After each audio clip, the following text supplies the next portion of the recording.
Pemirsa, perdagangan saham di Bursa Efek Indonesia baru saja ditutup dan kita akan membahasnya bersama analis Mega Capital Indonesia.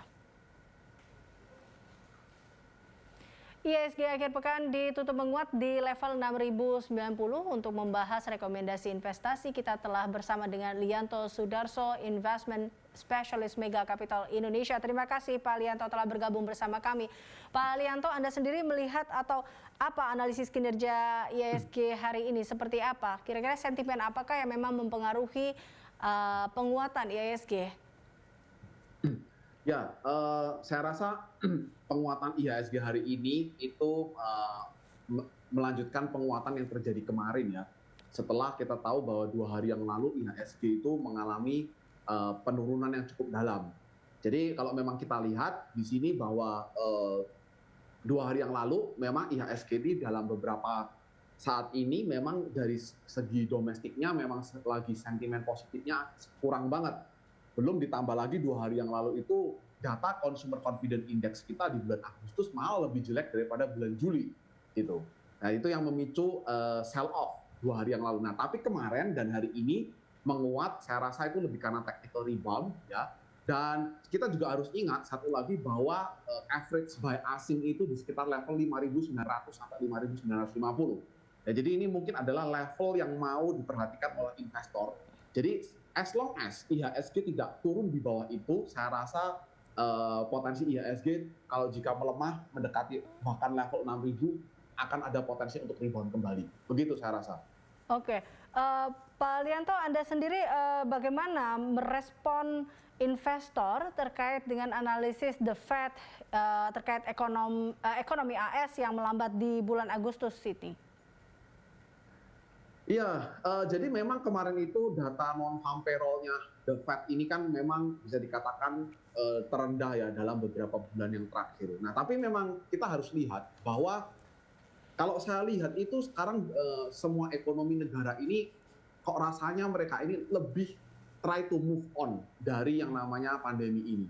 Jadi kalau kita lihat beberapa negara sudah mulai menaikkan suku bunga ya seperti Brazil gitu ya, bahkan dan juga Korea ya. Korea Selatan. Nah, bahkan recently European Central Bank pun udah mulai mau melakukan tapering off begitu. Walaupun mereka belum memberitahu ya besarannya dan most likely kapan mereka akan melakukannya karena mereka hanya bilang time frame-nya itu akan di kuartal 4 2021. Nah, jadi saya rasa The Fed ini memang next meetingnya di sekitar 21 sampai 22 September ini akan diperhatikan lagi oleh investor. Apakah Jerome Powell ini akan lebih fokus dengan omongan tentang pandemi COVID atau dia akan mulai memberitahukan kapan kira-kira waktu time frame yang lebih tepat lagi untuk mereka melakukan taper off begitu. Nah ini memang jadi salah satu wait and see-nya investor gitu. Jadi kayaknya sekarang kalau saya lihat all over the world itu lagi coba mungkin kalau saya bilang ahead of the Fed gitu persiapan. Oke, nah ini kalau Anda sendiri melihat peluang IHSG untuk pekan depan, terutama tadi jelang rapat The Fed dan juga Bank Indonesia, seperti apa?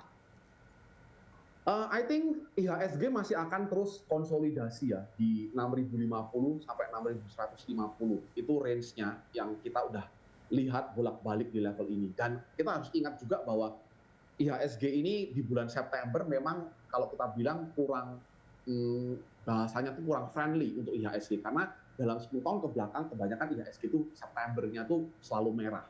Nah, tapi walaupun seperti itu, kita harus ingat investor asing masih terus melakukan akumulasi buy. Itu yang pertama. Yang kedua, di bulan September ini kan banyak sekali ya cerita-cerita corporate action seperti right issue, ada IPO. Nah, di sini mungkin investor bisa lebih fokus di persahamnya ya, di mana kita lihat kalau ada corporate action yang kedepannya itu akan membawakan sentimen positif untuk emiten tersebut, ya kita bisa mengambil kesempatan itu untuk akumulasi kembali. Begitu saya rasa. Oke, kita ke dana asing Pak Lianto. Ini seperti apa Anda melihat pergerakan dana asing ini di IHSG ke depannya dengan tren sepekan ini? Ya saya rasa asing masih terus ini ya. Kalau kita lihat sekarang pun secara year to date, asing ini di regular market saja masih melakukan akumulasi buy sebesar 12,27 T. Ya ini saya rasa tetap masih within our ekspektasi, karena IHSG sendiri itu kalau kita lihat pertumbuhannya tuh kita kalah dengan regional kita. Apalagi kalau dibandingkan dengan Amerika yang naiknya udah kemana-mana. Gitu. Nah jadi memang secara valuasi regional pun IHSG ini tergolong cukup murah. Nah walaupun memang kalau kita ngomong IHSG secara overall, kita memang harus sabar karena walaupun murah, tapi memang sentimen katalis positifnya itu masih belum begitu ada gitu ya dalam waktu dekat. Kecuali kalau misalnya pemerintah melonggarkan lagi PPKM, kita lihat terus angka COVID terus semakin menurun, ekonomi semakin dibuka, di mana kita bisa melihat kapasitas ekonomi semakin bertambah. Nah itu bisa menjadi salah satu katalis positif kita untuk kuartal 4 2021 di penghujung akhir tahun nanti, begitu. Tapi Anda sendiri melihat terkait dana asing ini, adakah kemungkinan rotasi saham seperti itu? Yes, kalau saya melihat dana asing ini sudah mulai pelan-pelan kalau kita lihat ya performa JCI ini, kalau kita mau lepaskan dari LQ45 atau IDX30, JCI ini memang lebih bagus daripada LQ45 ataupun IDX30. Nah di sini kita melihat bahwa sebenarnya yang saham-saham sektor, kalau orang bilang itu bahasanya all economy ya, yang saham-saham berbobot tinggi, big caps, ini memang kan sempat ditinggalkan karena investor itu lebih fokus ke sektor teknologi. Nah, tapi kalau kita lihat kemarin, IHSG itu terselamatkan dari saham-saham yang berkapitalisasi besar. Nah, jadi di sini sebenarnya kita melihat, sebenarnya memang asing walaupun tidak begitu agresif melakukan pembelian di saham-saham yang di all economy ini, tapi mereka udah mulai ke arah sana gitu. Nah, dan harus diingat, kalau misalnya IHSG mau ke arah 6.200 bahkan 6.500, mereka masih memerlukan saham-saham ini gitu untuk menuju ke arah sana. Tidak bisa dari hanya sektor teknologi saja. Oke. Nah, kita beralih ke beberapa prospek saham. Di antaranya adalah saham emiten semen dan baja di September ini akan seperti apa menurut Anda, Pak Lianto? Saya rasa kalau dua emiten ini ya, mungkin khususnya untuk semen ya, di Oktober, November, Desember. Nah ini kan biasanya memang kita tahu prospeknya sih menurut saya masih bagus. Karena kalau kita lihat penjualan semen juga dari kedua emiten terbesar Indonesia, INTP dan SMGR itu sebenarnya masih inline dengan kita konsensus yang ada di pasar. Apalagi ditambah biasanya di kuartal 4 itu kan akselerasi untuk infrastruktur government itu lebih bagus. Dan kita tahu juga penjualan rumah juga masih oke. Gitu. Nah tapi memang kita harus perlu sadari khusus untuk semen ya, itu karena harga batu baranya itu sekarang lagi tinggi-tingginya dan itu menjadi cost of production mereka, begitu. Nah, jadi memang hopefully nanti kalau misalnya The Fed udah tahu kapan taper off-nya, USD menguat dan harga komoditas melemah, nah itu juga bisa menjadi sentimen positif karena harga batu bara bisa turun kalau USD-nya menguat, begitu.